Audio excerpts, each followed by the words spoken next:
Boxing keeps me sane. Boxing is something really, really good, not just for my physical health, but mental health as well. I'm taking things to another level now, and it's time to crack down and take training just a little bit further.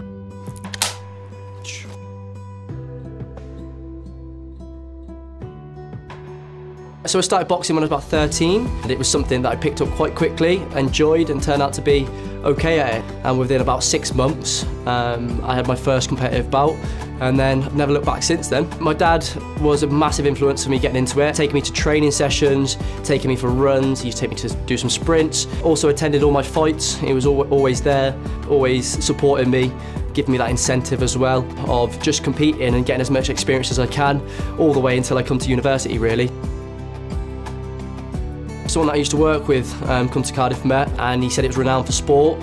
So there was a couple of universities that I looked at.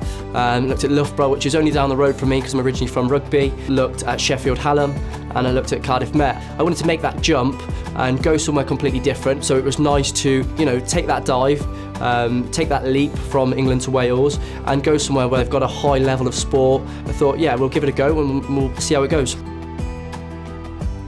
Since a young age, I've always been coaching the younger students back in rugby. So when I was like 14, 15, although I'd only had a couple of fights, I was always volunteering to take sessions with the students even from the age of 4 all the way up to 16. And I was doing that all the way through to sixth form before I left then to go to university.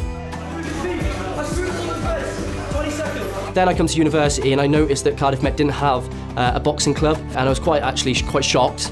So I started training then with Cardiff Uni.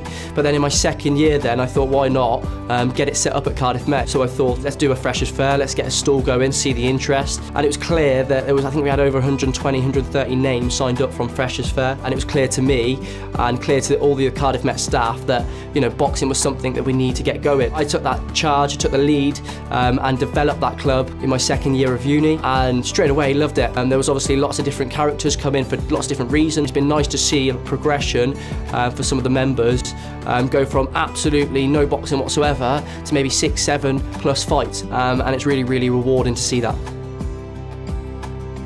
Obviously I'm back to training myself now, but because I've got that good rapport with all the members, I've helped them to develop their coaching skills as well. So I've got them on coaching courses, and now it's not just me. I've got lots of support from other people, and there's members in the club there that have really, really helped me to allow me to train as well as do my coaching as well. I think that boxing, because it is a niche sport, it doesn't get the attention that it deserves. I feel like maybe with things like varsity, etc., they will go for the hotspot sports. Can we look at niche sports like boxing? Because I know that if we were to do a varsity between the two unis, that boxing, the attendance would be massive compared to maybe football or rugby, because it is so entertaining. It's a combat sport, everybody wants to see that, everybody wants to be there. So can that communication between unis be a little bit better?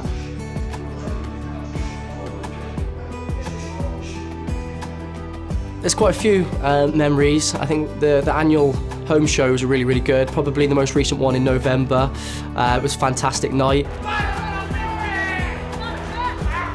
It was the first one that we organised, and then we got the win over Cardiff Uni, which made it even better. And there's lots of other occasions as well. Winning the British University title, that was good. That was a good experience. There was 3 fights in 3 days with 3 wins. I remember getting a cut on the first fight. I had stitches in my head, and they advised me not to box.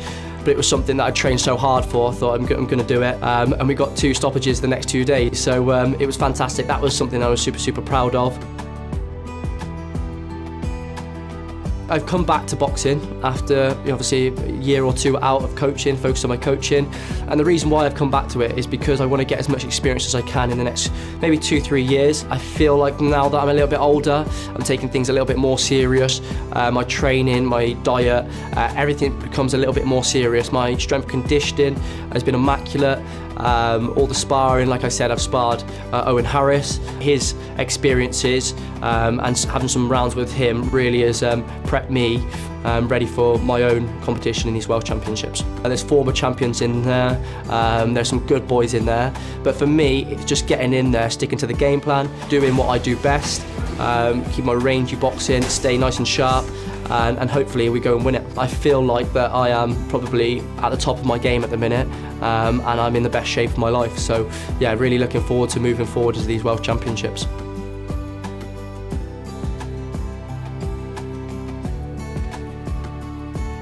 I'm really enjoying it now, so if this continues, then definitely looking at the pro ranks. I think the coaching elements come a little bit when I'm a little bit older. I am only 24 now, so I've still got a fair few years in me of competing, and I would be gutted to say I didn't go pro or I didn't get these experiences because I just focused purely on my coaching. In the future, maybe when I'm 30 odd, I'd like to have my own gym, have my own boxing club, and coach 100%, but at the minute it's focused on myself and getting them experiences to hopefully go for the pro ranks. The winner of number 8 and the World Champion of the 2023 National Championships final, 63.5 kilo by a split decision in the red corner.